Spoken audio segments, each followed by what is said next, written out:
اور میری اجازت تمہیں بتا دیا تھا میں نے، یہ کہہ کر فجر نے ہلکا سا سر جھکا لیا۔ میں نے منع کر دیا تھا۔ الیان کے کہنے پر فجر نے ایک جھٹکے سے سر اٹھایا اور بولی، اگر تمہاری اجازت کے انتظار میں رہتی تو پوری زندگی تمہاری قیدی بن کے رہتی۔ تو میرے ساتھ رہنا تمہیں قید جیسا لگتا ہے؟ فجر کا بازو جھٹکے سے مروڑتے ہوئے الیان بولا، جس پر وہ الیان کی آنکھوں میں دیکھتی ہوئی بولی، تو قیدی تو ہے، جہاں نہ کسی سے مل سکتی ہوں، نہ کہیں جا سکتی ہوں، نہ کسی سے بات کر سکتی ہوں۔ چیخ کر کہتے ہوئے آخر میں فجر نے آنکھ سے ایک موتی بے مول ہوا۔ بھولو مت، یہ قید تم نے خود چنی ہے، تمہاری بے وفائی کی سزا ہے یہ قید۔ ایک مجرم کی سزا کی بھی مدت ہوتی ہے، میری سزا کی مدت کیا ہے؟ کب ختم ہوگی میری سزا؟ تم میرے ساتھ زبردستی کر کے وفا کی امید رکھ بھی کیسے سکتے ہو؟ میں نے وفا کے وعدے نہیں کیے تھے، تم نے جو چاہا کیا، میں نے جو چاہا کرنے پر مجھے کس بات کی سزا دے رہے ہو؟ سزا دینی ہے تو خود کو بھی دو۔ میں نے تو عشق کرتا ہوں تم سے، عشق تو ہوتا ہی ظالم ہے۔ آج آخر اس نے وہ اعتراف کر ہی دیا جو شاید آج سے پہلے واضح الفاظ میں نہیں کیا، لیکن اس اعتراف پر فجر نے بھی حساب برابر کرنا ضروری سمجھا۔ اگر تم نے ظالم عشق کیا ہے مجھ سے، تو میں نے بھی جنگ کی ہے تم سے۔ عشق اور جنگ میں سب جائز ہے۔ تم اپنی غلطیوں کا عشق کا نام دو، میں اپنی غلطیوں کو جنگ کا نام دیتی ہوں۔ جہاں ایک نے عشق کا اعتراف کیا تھا، وہاں دوسرے نے اپنی غلطی بھی تسلیم کر لی تھی، لیکن دونوں ابھی بھی عشق اور جنگ کے اس مشترکہ میدان میں کھڑے ایک دوسرے کو گھور رہے تھے۔ چلو تم عشق کرو، چلو تم جنگ کرو، میں عشق کرتا ہوں، لیکن ہوگا کیا؟ یہ سب میری قید میں ہی، کہہ کر الیان نے فجر کا بازو پکڑا، اسے باہر کی طرف لے جانے لگا۔ جب فجر بولی، ابھی نہ جنگ ہوگی نہ عشق، بہتر ہوگا تم دونوں فریق ہار مان لیں۔ ناممکن تم ہار مان سکتی ہو کیونکہ تم میدان جنگ میں ہو، لیکن میدان عشق میں تو ہار مانی جاتی ہے، نہ ہی میدان چھوڑ کے بھاگا جاتا ہے، اس لیے تم ابھی اسی وقت میرے ساتھ چل رہی ہو۔ یہ کہہ کر فجر کا بازو پکڑ کر الیان اسے لاؤن میں لایا۔ جب فجر نے اپنے ہاتھ کو جھٹکا دے کر الیان سے اپنے ہار کو چھڑا لیا۔ کیوں نہیں جاؤ گی؟ کیونکہ مجھے تمہاری ضرورت نہیں ہے، فجر نے وہ جواب دیا، جس پر الیان کچھ دیر خاموشی سے اسے دیکھتا رہا اور پھر بولا، اب میں نہیں آؤں گا، اب تم خود آؤ گے اور خود کہو گے کہ تمہیں میری ضرورت ہے۔ سزا بن جاتی ہے گزرے وقت کی یادیں، نہ جانے کیوں مطلب کے لیے مہربان ہوتے ہیں لوگ۔ پر یقین لہجے میں کہہ کر وہ لمبے لمبے ڈگ بھرتا ہوا وہاں سے چلا گیا۔ فجر کافی دیر تک وہیں کسی اسٹیچو کی طرح کھڑی، پھر جھٹک کر وہیں زخمی مسکراہٹ کے ساتھ مسکراتی خود سے بولی، ایسا کبھی نہیں ہوگا۔ وہ اندر چلی گئی۔ پری نے کیک کاٹ کر باری باری سب کو کھلا دیا۔ آج وہ بہت خوش تھی کیونکہ اسے لگا تھا کہ سب اس کا برتھ ڈے بھول گئے ہیں، لیکن ایسا بالکل بھی نہیں تھا، سب کو اس کا برتھ ڈے یاد تھا، لیکن اسے پھر بھی فجر کی کمی بہت محسوس ہوئی۔ اس لیے وہ ساجدہ بیگم کے پاس گئی اور ان سے بولی، خالہ فجر کیوں نہیں آئی؟ آپ اسے بھی لے آتی نا۔ پری کے پوچھنے پر ساجدہ بیگم نے فجر کا پری کے لیے دیا ہوا گفٹ پری کی طرف بڑھایا اور بولی، فجر آئی ہوئی ہے گھر پر، وہ کہہ رہی تھی کہ اس کی طبیعت ٹھیک نہیں، اس لیے نہیں آئی، اس لیے تمہارے لیے گفٹ بھیج دیا ہے۔ ساجدہ بیگم کے کہنے پر پری خوش بہت ہوئی، وہ آئی ہوئی ہے، دکھی بھی ہے، اور اس کی برتھ ڈے پر بھی نہیں، اور بولی، گفٹ تو میں تب لوں گی جب وہ خود آ کے دے گی۔ پری منہ بناتے ہوئے بولی، ہاں تم آ کر مل لینا، اس سے اچھا ہو جائے گا اور اس سے دن بھی اس کا اچھا گزر جائے گا۔ تو ٹھیک ہے نا، آپ یہ گفٹ اسے واپس دے دیجیے، جب میں اسے ملنے کے لیے آؤں گی تب اس کے ہاتھوں سے لوں گی۔ اچھا چلو ٹھیک ہے، جیسے تمہاری مرضی۔ ساجدہ بیگم نے پری کو پیار کرتے ہوئے کہا۔ تو پری نے پوچھا، اچھا یہ بتائیں وہ آئی کتنے دن کے لیے ہے؟ پتہ نہیں، یہ تو پتہ نہیں، ساجدہ بیگم نے کندھے اچکاتے ہوئے کہا۔ اچھا ٹھیک ہے، پھر میں ساتھ سے کہتی ہوں کہ مجھے واپسی پر وہیں چھوڑ دے۔ خوشی خوشی کہتی پری ساتھ کی طرف بڑھی، جس کا چہرہ دوسری طرف تھا، اس کا کندھا خوشی میں زور زور سے ہلاتے ہوئے بولی، ساتھ پلیز، مجھے واپسی پر آپ فجر کے گھر چھوڑ دیں گے؟ کیوں بھائی، کیوں جانا ہے تم نے فجر کے گھر؟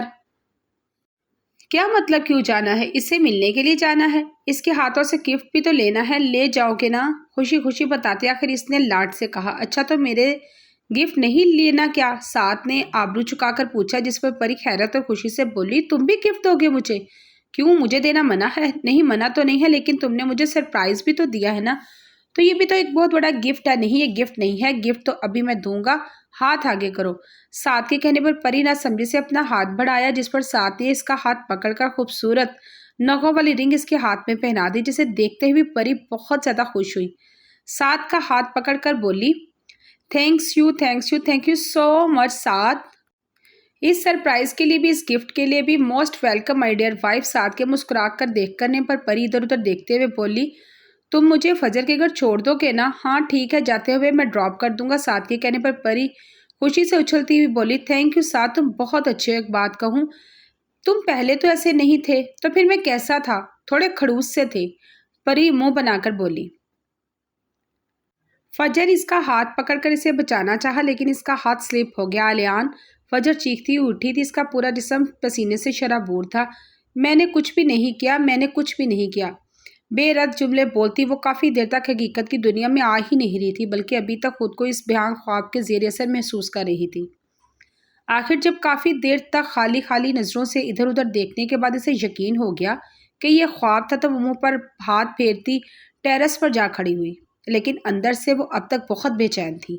اسے یاد تھا کہ الیان کے جانے کے بعد وہ بیڈ پر لیٹ گئی تھی، پھر اسے پتہ ہی نہیں چلا نیند نے اسے اپنے آغوش میں لے لیا.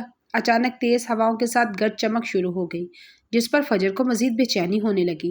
وہ اندر کی طرف گئی، لینڈ لائن سے ساجدہ بیگم کو فون ملانے لگی کیونکہ اب کافی لیٹ ہو گیا تھا، لیکن اب تک کوئی آیا ہی نہیں تھا. اس کے پاس اپنا فون بھی نہیں تھا، وہ لینڈ لائن سے فون ہو بھی نہیں رہا تھا. پریشانی سے فجر ادھر ادھر چکر کاٹنے لگی. جب چوکیدار بھاگتا وہ اندر آئے، شاید آتے آتے بارش میں بھیگ گیا اور فجر سے بولا، فجر بی بی، بیگم صاحبہ کا فون آیا، وہ کہہ رہی ہیں کہ باہر ڈرائیور کھڑا ہے، آپ اس کے ساتھ ہاسپٹل چلی جائیں. ہاسپٹل کے نام پر فجر کی دھڑکن ایک دم تیز ہوئی. اسے شدت سے کچھ غلط ہونے کا احساس ہوا. بامشکل اپنے لہجے پر قابو پاتے ہوئے بولی کہ ہاسپٹل کیوں جانا ہے؟ بی بی، وہ آپ کے شوہر الیان صاحب جو آج آئے تھے، ان کا ایکسیڈنٹ ہو گیا ہے.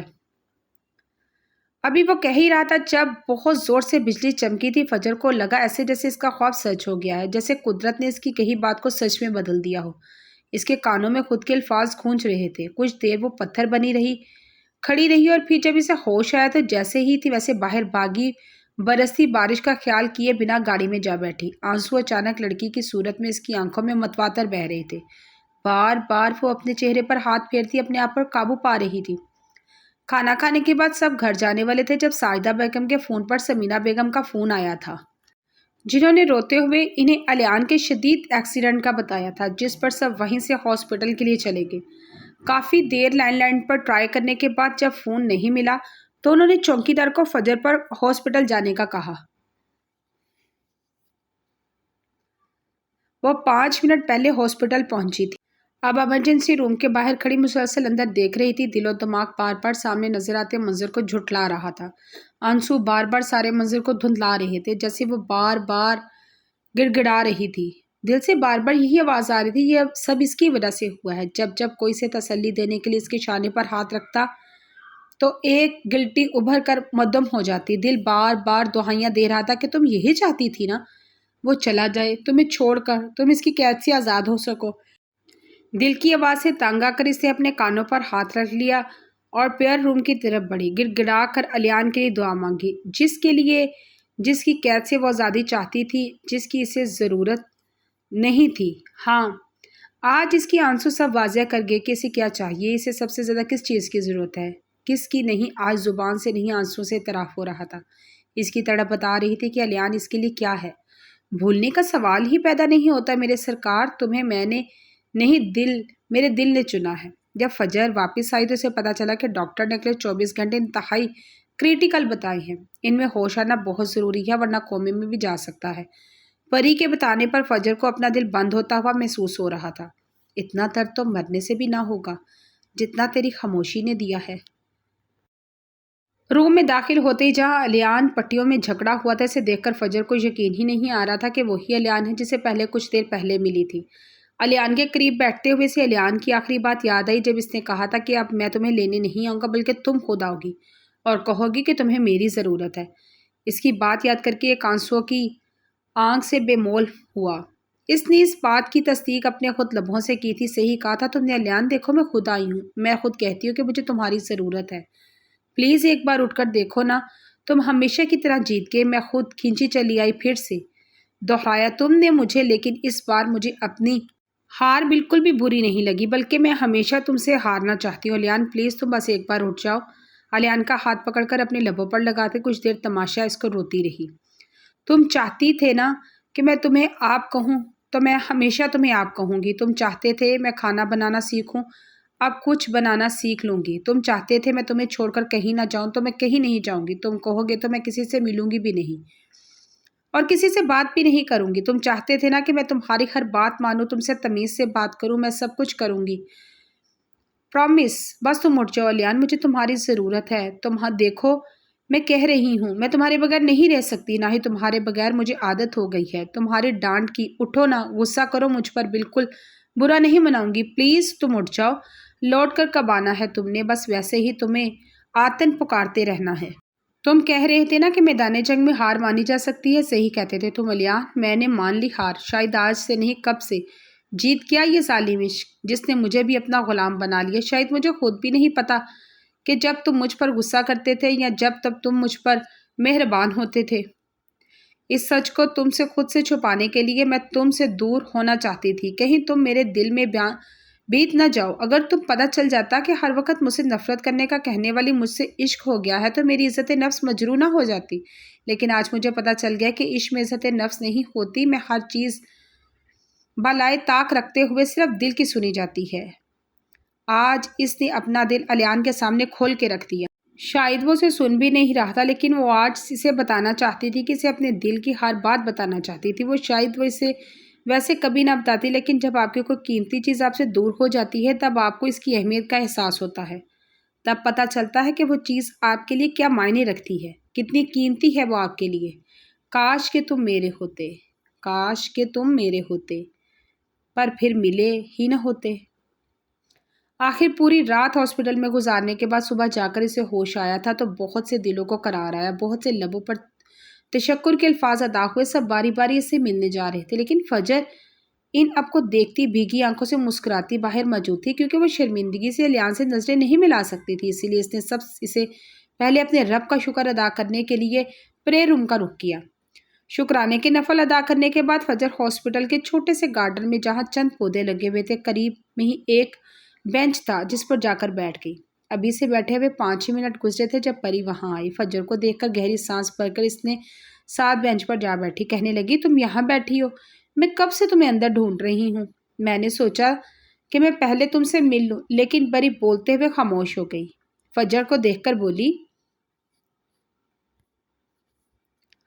کیا ہوا فجر، تم اتنی خاموش کیوں ہو؟ الیان بھائی جلد ٹھیک ہو جائیں گے، تم فکر مت کرو۔ پری کو اس کی خاموشی سے لگا کہ شاید وہ الیان کی وجہ سے پریشان ہے، اس لیے وہ اسے تسلی دینے لگی۔ فجر کھوئے کھوئے لہجے میں بولی تمہیں پتا ہے پری، الیان کا ایکسیڈنٹ میری وجہ سے ہوا ہے۔ فجر کی بات پر پری نے حیران ہوتے سوال پوچھا وہ کیسے؟ کیونکہ میں نے اسے کہا تھا کہ وہ چلا جائے، میں اس سے کہا تھا مجھے اس کی ضرورت نہیں ہے، میری وجہ سے اس کا ایکسیڈنٹ ہوا ہے، اس لیے میں اسے نظریں نہیں ملا پا رہی، اور مجھے ڈر لگ رہا ہے کہ میں اس کے سامنے جاؤں گی تو وہ مجھے ایسے ہی دھتکار دے گا جیسے میں نے اس کو دھتکارا تھا، وہ بھی مجھ سے کہے گا کہ اسے اب میری ضرورت نہیں اور میں یہاں سے چلی جاؤں، اسی لیے میں اس کے سامنے نہیں جانا چاہتی، میں نہیں چاہتی کہ کہیں وہ بھی میرے ساتھ وہی کرے جو میں نے اس کے ساتھ کیا تھا۔ پتہ ہے سب سے بڑا مسئلہ کیا ہے؟ میں الیان نہیں ہوں جو برداشت کر لوں گی، میں فجر ہوں، اور میں بالکل عورت کی برداشت مرد کی برداشت سے بہت کم ہوتی ہے، وہ کسی کی بے رخی نہیں برداشت کر سکتی، مرد بڑی سے بڑی بات بھی برداشت کر جاتا ہے۔ آج مجھے احساس ہو رہا ہے کہ میں اس کے ساتھ بے رخی برتتی ہوں تو کیسا لگتا ہوگا اسے، اس نے اب تک ایسا کچھ نہیں کیا، مجھے ڈر ہے کہ اب مجھے بھی ایسے ہی بدلہ لے گا، میں اس کی بے رخی برداشت نہیں کر پاؤں گی۔ کہتے ہوئے فجر کی آنکھ سے آنسو جاری ہوئے، پری نے اس کے کندھے پر ہاتھ رکھ کر ہلکا ہلکا دباؤ ڈالا اور کہا ایسا کچھ نہیں ہوگا فجر، تم ایک دفعہ اس سے مل لو، پتہ ہے سب اس کے پاس ہے، لیکن اس کی نظریں پھر بھی کسی کو تلاش کر رہی ہیں، وہ یقیناً تم ہو فجر۔ پری نے یقین کے لہجے میں اسے کہا اگر ایسا نہ ہوا، اگر اسے میرا انتظار نہ ہوا، اس نے بھی مجھے ویسے ہی جانے کا کہہ دیا، ضروری نہیں کہ ایسا ہی ہو، پری نے اسے تسلی دینے والے انداز میں کہا، پھر فجر کے گلے لگتی ہوئی بولی اچھا اب میں چلتی ہوں، بعد میں ملاقات ہوگی، سب میرا ویٹ کر رہے ہوں گے چلنے کے لیے۔ یہ کہہ کر پری اٹھ کھڑی ہوئی، فجر ایک بار پھر اس کے گلے لگ گئی۔ کچھ دیر کے بعد فجر سے علیحدہ ہونے کے بعد پری نرمی سے اس کے گالوں کو چھوتے ہوئے بولی اپنا خیال رکھنا، یہ کہہ کر پری مری۔ فجر بھی اس کے پیچھے سب کو سی آف کرنے کے لیے چلی گئی، کیونکہ سب لوگ رات سے یہیں موجود تھے، سب اسے تسلی ہو گئی تھی کہ الیان کو ہوش آ گیا ہے۔ سب واپس جا رہے تھے، صرف سمینہ بیگم اور فجر کے رکنے کا کہا تھا، لیکن سب کے ساتھ جاتے ہی وقت سمینہ بیگم فجر کے پاس آئیں اور اسے کہا فجر بیٹا ایک کام کرو، تم بھی سب کے ساتھ واپس چلی جاؤ، رات سے یہیں پر ہو، تم نے کچھ کھایا بھی نہیں ہے، نہ ہی 2 منٹ سکون سے بیٹھی ہو، تم گھر چلی جاؤ، ریسٹ کرو۔ سمینہ بیگم کے سمجھانے پر فجر نفی میں سر ہلاتی ہوئی بولی، نہیں میں یہیں ٹھیک ہوں، مجھے کہیں نہیں جانا۔ آپ بھی تو رات سے یہیں ہیں، نہ ہی آپ نے کچھ کھایا ہے، آپ کو بھی آرام کی ضرورت ہے، آپ گھر چلی جائیں، میں یہیں پر ہوں۔ فجر کے کہنے پر سمینہ بیگم نے اس بات میں سر ہلا کر چلی گئی۔ سب کے جانے کے بعد فجر کچھ دیر کشمکش میں الیان کے روم کے دروازے کے باہر کھڑی رہی، پھر آخر میں ہمت کر کے آہستہ سے دروازہ کھول کر اندر داخل ہوئی، جہاں الیان بیڈ پر آنکھیں موڑتے لیٹا تھا۔ فجر دروازے کے قریب کھڑے ہو کر کچھ دیر اسے دیکھتی رہی، پھر خاموشی سے چل کر اس کے قریب پڑی چیئر پر جا کر بیٹھ گئی۔ تبھی الیان نے مسکراتے ہوئے آنکھیں کھولی اور گہری سانس کھینچ کر بولا، اتنی دیر لگا دی فجر، تم نے آنے میں، کب سے تمہارا ویٹ کر رہا تھا۔ الیان کے کہنے پر فجر کو حیرت کا شدید جھٹکا، ایک دم سے پریشان ہو کر سوچنے لگی کہ کہیں الیان نے بے ہوشی میں اس کی ساری باتیں سن تو نہیں لی۔ اسی فکر میں فجر نے پوچھا، کیوں کرے ہو ویٹ، اگر میں نہ آتی تو؟ فجر کی بات پر الیان مسکرایا اور بولا، اگر مجھے یقین نہ ہوتا میری ایکسیڈنٹ کی خبر سن کر تم نہیں آؤ گی تو میرا ایکسیڈنٹ ہوا ہی نہ ہوتا۔ تمہیں آنا تو تھا، تمہیں لانے کے لیے میں کچھ بھی کر سکتا ہوں۔ دیکھ لو، میں نے جو کہا تھا سچ کر دکھایا، تمہیں لینے نہیں آیا فجر، تم خود کھینچی چلی آئی ہو۔ الیان کی بات پر فجر ہکلاتے ہوئے بولی، کیا مطلب؟ اگر تمہیں میرے آنے کا یقین نہ ہوتا تو ایکسیڈنٹ نہ ہوتا، میں نے بس اپنا کہا پورا کیا ہے، انداز میں فجر کہتی۔ فجر باہر نکل گئی۔ اس کے جانے کے بعد الیان بولا، میں ہوں نا۔ مسکرا کر کہنے کے بعد الیان نے آنکھیں بند کر لی، کیونکہ وہ جو چاہتا تھا اسے مل گیا تھا۔ تھکے ہونے کے باعث پری اور سعد آتے ہی سو گئے۔ دوبارہ پری کی آنکھ 1 بجے کھلی، جب سعد ابھی تک سویا ہوا تھا۔ پری کوہنی سے ٹیک لگا کر بیٹھ گئی اور سعد کو دیکھنے لگی، میری آنکھوں پر کوئی منتر پڑھ کر پھونک، یہ بار بار تجھے دیکھنے کی ضد کرتی ہیں۔ اسے کل رات کا سرپرائز ایک بار پھر یاد آیا۔ مسکرا دی۔ سعد کے ماتھے پر بکھرے بالوں کو اپنے ہاتھوں سے ہٹانے کے بعد اس کے بالوں میں انگلیاں چلانے لگی۔ تبھی اچانک سعد پری کو فوراً اسے سیدھا ہی لیٹ گئی اور کمبل میں منہ چھپا کر آنکھیں مینچ لی، لیکن جب پھر کافی دیر کے بعد کوئی حرکت نہ ہوئی تو پری نے آہستہ سے کمبل سے منہ نکال کر دیکھا تو سعد اس سے بے پرواہ سویا ہوا تھا۔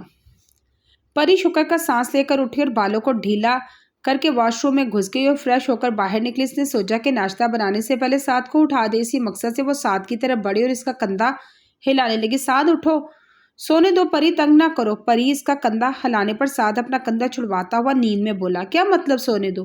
اٹھو، دیکھو ٹائم 1 بج رہا ہے، میں نے سونا ہے، جاؤ۔ سعد میں ناشتہ بنانے جا رہی ہوں، اگر تم ناشتہ بننے تک آ گئے تو ٹھیک ہے، ورنہ تمہیں ناشتہ نہیں ملے گا۔ پری نے سعد کے نہ اٹھنے پر اس کو دھمکی دی، ٹھیک ہے تم اب جاؤ۔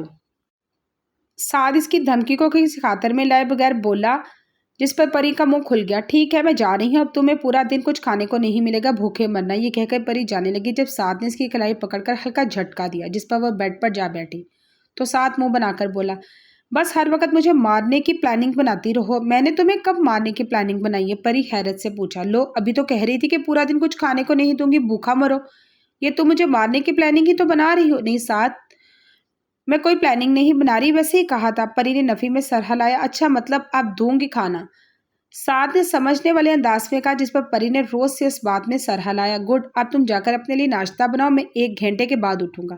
یہ کہہ کر سعد نے کروٹ لی اور آنکھیں بند کر لی، پری اپنے لیے ناشتہ بنانے چلی گئی۔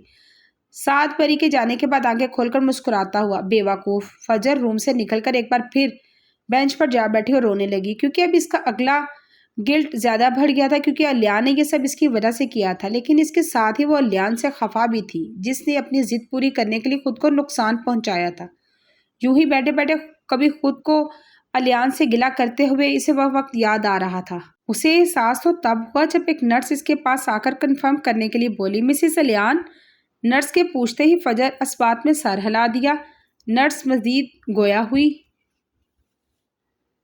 آپ کے ہسبینڈ میڈیسن نہیں لے رہے، کہہ رہے ہیں کہ جب تک آپ نہیں آئیں گی وہ میڈیسن نہیں لیں گے۔ نرس کے بتانے پر فجر گہری سانس لیتی نرس کے پیچھے روم کی طرف بڑھی۔ اسے روم میں داخل ہوتے دیکھ کر الیان کے چہرے پر مسکراہٹ نمودار ہوئی۔ فجر نے اندر داخل ہو کر غصیلی نظروں سے گھورا، جبکہ الیان اس کی گھوریوں کو خاطر میں نہ لاتے ہوئے مسکراتا ہوا فجر کو زج کر کے بولی، کیا مسئلہ ہے تمہارے ساتھ؟ میڈیسن کیوں نہیں لے رہے؟ کس نے کہا میں نہیں لے رہا میڈیسن؟ تم کہو میں نہ لوں، ایسا ہو سکتا ہے؟ فرمانبردار شوہر کی بھرپور ایکٹنگ کرتے ہوئے الیان بولا۔ فجر نے نرس کی طرف دیکھا، جس نے فوراً آگے بڑھ کر گولیاں نکال کر الیان کو دی، جو مسلسل فجر کو دیکھتا ہوا۔ الیان نے فجر کو دیکھتے ہوئے گولیاں نگلی۔ پانی کا گلاس سائڈ ٹیبل پر رکھ کر ایک آبرو چکا کر نرس کو دیکھا جسے کہہ رہا کچھ نرس نفی میں سر ہلاتی ہوئی باہر نکل گئی۔ تم نے مجھ سے پوچھا ہی نہیں کہ میں کیسا ہوں، بس آتے ہی لڑنا شروع ہو گئی۔ ہاں کیونکہ مجھے پتا ہے کہ تم بہت برے ہو۔ اچھا ٹھیک ہے، مان لیا میں بہت برا ہوں۔ اب یہ بتاؤ کہ کچھ کھایا ہے تم نے؟ الیان کی بات پر فجر ایسے بیٹھی جیسے اس نے کچھ سنا ہی نہ ہو۔ الیان نے پھر پکارا، فجر! اب کی بار فجر ٹس سے مس نہ ہو۔ الیان بولا، فجر تم کیا چاہ رہی ہو؟ میں خود چل کر آؤں تمہارے پاس؟ اب کی الیان کے کہنے پر فجر بولی، مجھے بھوک نہیں ہے، کیونکہ الیان کے پاؤں پر چوٹ لگی تھی جس کی وجہ سے وہ چل نہیں سکتا تھا، اس لیے الیان کی دھمکی کار ثابت ہوئی۔ اس سے فجر بول پڑی، یہاں پر آؤ۔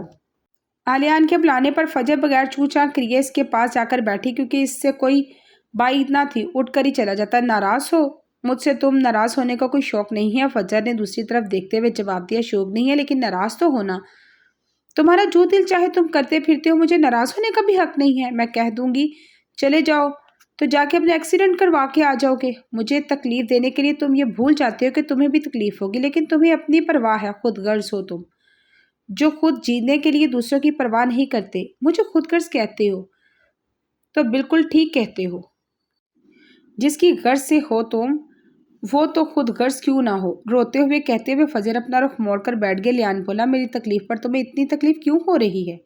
کہیں عشق تو نہیں ہو گیا مجھ سے؟ الیان بات پر فجر کے جھٹکے سے اپنا رخ الیان کی طرف موڑا، بولی، ایسا کچھ نہیں ہے، آنکھوں میں آ جاتے آنسو پھر بھی ہونٹوں پر ہنسی رکھنی پڑتی ہے۔ یہ محبت بھی کیا چیز ہے جس سے کرواسی سے چھپانی پڑتی ہے؟ تو پھر اتنا کیوں رو رہی ہو؟ میں نہیں روئی، فجر نے فوراً اعتراض کیا، تمہاری آنکھیں تو کچھ اور ہی بتا رہی ہیں۔ میں کہہ رہی ہوں نا نہیں روئی، میں تمہارے لیے کوئی دعا کی ہے، مجھے کوئی فرق نہیں پڑتا، جو مرضی کرتے پھرو۔ جھنجھلا کر جو نہیں بھی بولنا تھا وہ بھی بولتے ہوئے فجر دروازے کی طرف بڑھ گئی تو الیان نے پیچھے سے ہانک لگائی، ٹھیک ہے میں مان لیتا ہوں کہ تم ٹھیک کہہ رہی ہو، لیکن کچھ کھا تو لو۔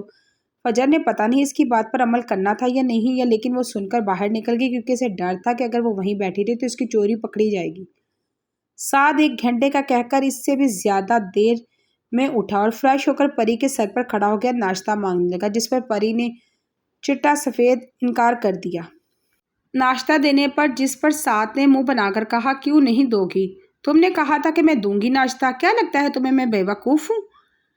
پری لڑاکا عورتوں کی طرح کمر پر ہاتھ رکھ کر بولی، کیونکہ اسے بعد میں محسوس ہو رہا تھا کہ سعد نے اسے بے وقوف بنایا۔ لگتا نہیں ہے تم بے وقوف تو کیا جا سکتا ہے؟ سعد کندھے اچکا کر مسکرا کر بولا، جس پر پری غصے سے بولی، اچھا تو میں بے وقوف ہوں، ٹھیک ہے پھر اب خود ہی ناشتہ بنانا۔ یہ کہہ کر پری کچن سے باہر نکل گئی۔ سعد کچھ دیر کے لیے بے بسی سے دروازے کو دیکھتا رہا، پھر ناشتے کا سامان نکالنے کے لیے فریج کی طرف بڑھا۔ ابھی اس نے چولہا جلایا ہی تھا جب پری ایک بار پھر کچن میں داخل ہوئی۔ سعد کو سائڈ پر کرتے ہوئے اس نے کہا، ہٹو پیچھے، چپ چاپ جا کر باہر بیٹھو، لا رہی ہوں ناشتہ۔ پری انگلی سے باہر کی طرف اشارہ کرتے بولی۔ سعد اس کے پھولے ہوئے گالوں کو زور سے کھینچتا ہوا باہر چلا گیا۔ مجھے پتا تھا میری پیاری بیوی میرے ساتھ ایسا ظلم نہیں کر سکتی، کیونکہ وہ بہت زیادہ سمجھدار جو ہے۔ سعد کے مسکرانے پر کہنے پر پری نے اس کے ہاتھ پر تھپڑ مارا، بولی، زیادہ مکھن لگانے کی ضرورت نہیں ہے، نکلو باہر ورنہ خود بنا لو ناشتہ۔ اچھا بھی جا رہا ہوں۔ سعد ہاتھ کھڑے ہو کر باہر نکلا اور پری مسکرا کر ناشتہ بنانے لگی۔ تمہاری ادا پر تو نفرت کرنے والے بھی فدا ہیں، تو سوچو محبت کرنے والوں کا کیا حال ہوگا۔ الیان کب سے خالی کمرے میں بیٹھا اکتا گیا تھا، نہ تو وہ کہیں آ جا سکتا تھا نہ ہی وہ کچھ کر سکتا تھا۔